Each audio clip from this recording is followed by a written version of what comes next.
All right, guys, welcome back to the TCI headquarters. Time for our preview and prediction segment this week. A first for Death Valley. Been playing games here forever. The first time that two teams 6-0 or better have faced off against each other in Death Valley. Dabo's made sure everybody knows that. Noon kick. Dabo's made sure everybody knows they need to be there for that. Davis, let's talk about the keys that you've got for the game this week. Hard to believe I'm saying this at this point of the season, but stop the run. I mean, that was so strange. You got a pretty good running back this week, yes, too. Yes, exactly. That's where I was going with this. Is Florida State does that to you, which is it was just so odd to watch. And just gash Clemson the way that they did against which Clemson was the number 2 rush defense in the country going into that game, and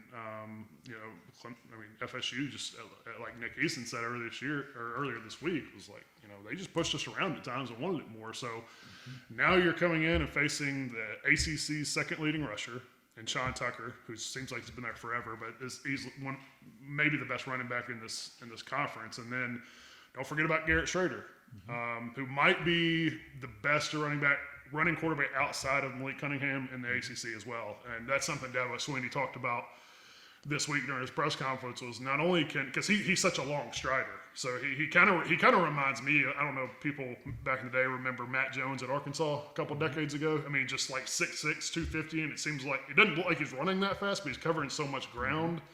That he moves in a hurry. But not only will he run past you, but he's a guy 6'5", 230. Again, he run over you. And he's not scared to be physical with you. So, they're going to have to, whatever ailed them, and the coaches talked a lot about missed tackles, but they've also mentioned some misfits, just some things that were very uncharacteristic of what you normally see from Clemson. They're going to have to get that shored up, and they're also going to have to make sure they contain on the edges, because that's an area Florida State exposed them a lot, was the perimeter runs, stuff outside the tackles, outside zone, perimeter runs, quick pitches, things like that. Zone read, which Clemson got burned on against Jordan Travis on that opening touchdown drive for Florida State last week. So, that's going to be a big part in slowing down the Syracuse offense if you can win those first and second downs and set them up with more predictable, third and long situations. I think this game is going to be a big game. Just kind of playing off what Dabo was talking about. It's just Clemson's got to come out and not let Clemson beat Clemson this week. They've got to come out. They've got to be focused for a noon game. The fans need to be engaged early. The fans help the defense a lot when they play in the Valley, and the Valley's packed. So I think a lot of it's going to be just, what's the vibe of this team coming out to start this game? All the things Davis talked about, all the problems with the run game, all the things his coaches have talked about this week they need to correct. I feel like this defense has certainly the players to do that. I'll be interested to see if they don't come out with a little bit of chip on their shoulder. The other key for me on offense is just, keep doing what you're doing. DJ has been playing great. I think 17 touchdowns, 2 interceptions, which is, compares very well to Watson and Lawrence and their second-year starters. So just manage the game. Don't make the mistakes. Shipley, continue to find different ways to get him the ball. Antonio Williams, continue to get him the ball. An amazing freshman. We didn't see as much from Bo Collins last week. So want to see the passing game. Again, it's all about trying to continue to get better each week now as you move down the road and hopefully head towards Charlotte for an ACC championship and on to the playoffs. So I'm just looking for progression. And the other thing I'd like to see is 60 minutes of football. We haven't seen that all year. Both sides of the ball complementing each other, both of them playing their best. If they do, then this game Saturday won't be a close game. But we just haven't seen that yet this year. Davis, let's go into your prediction for this week. So, interesting, we talked about or at least I talked about last week about being surprised with how low the line was for Clemson against Florida State. And wouldn't you know it, Clemson barely covered the line, just Vegas being pretty good as usual. But this line this week intrigues me too, 4.5 for Clemson at home against Syracuse. It's actually 13.5. Is it? Yes. Oh, okay. Okay, well, yeah. It was, anyway, scratch what I just said then. But one thing I was still going to mention, though, is it's human nature. I don't know, and coaches talk about this all the time. It's really hard for teams to get up for every single game.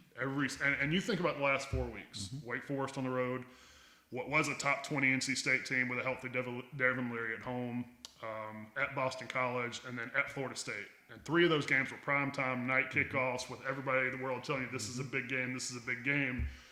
I wonder if Clemson's going to be able to get up for this one. And I know you sit there and say, well, what are you talking about? You're playing a top 15 team at home. It's Syracuse at noon after all these late kicks. We've seen that before from Clemson. Yeah, so I don't know. I wouldn't be surprised at all if this is a game that Clemson sort of sleepwalks through the first half and then sort of turns it on. And look, Syracuse is, I think they're good. I don't know if they're as good as they've been made out to be at this point, or as their ranking might say, because you think about who they played so far. They played NC State last week without Devin Leary. And then I think the best team they played before that was Purdue at home, and they barely won that game.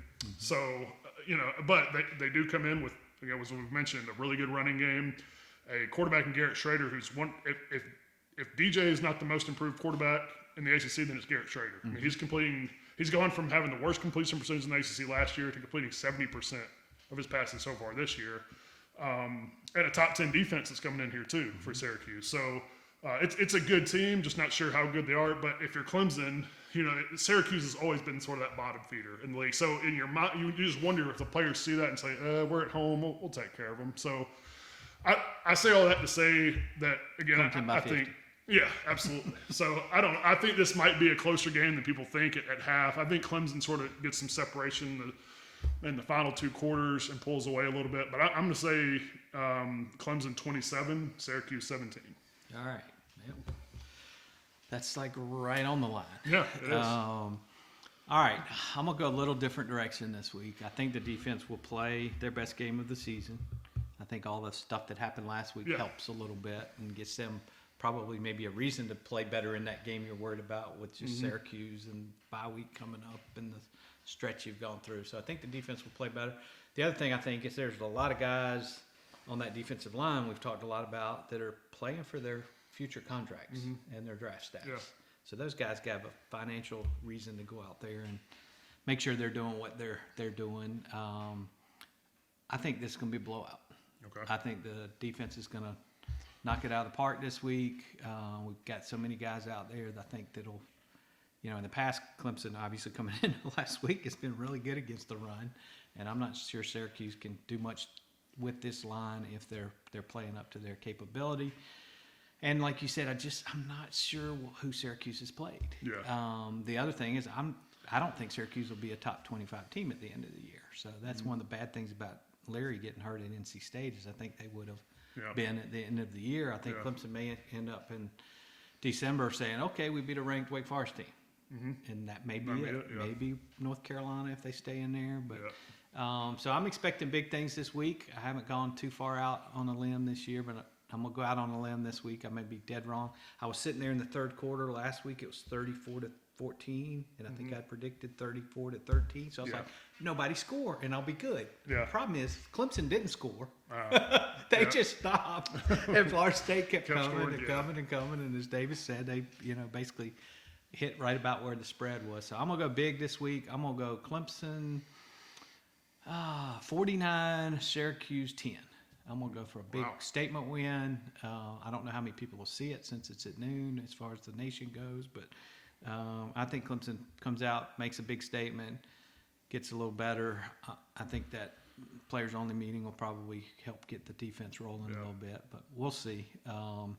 Hard to tell with these guys. Hopefully this is a 60-minute game and things are setting up for a good finish. Yeah, no, and that's the big reason why I'm not predicting this to be a little wider, just because they have not put 60 minutes together in every facet yet. So, I need to sort of see that before I believe they're going to do it at some point. Yeah. Yep. All right, guys. That's our preview prediction segment. Stay tuned to TCI this weekend. We'll have everything covered for you from the Valley, before game, after game, and all the aftermath on Sunday. Hey, Clemson fans, make sure to check out Clemson Insider for all your athletic coverage. Nobody does it better.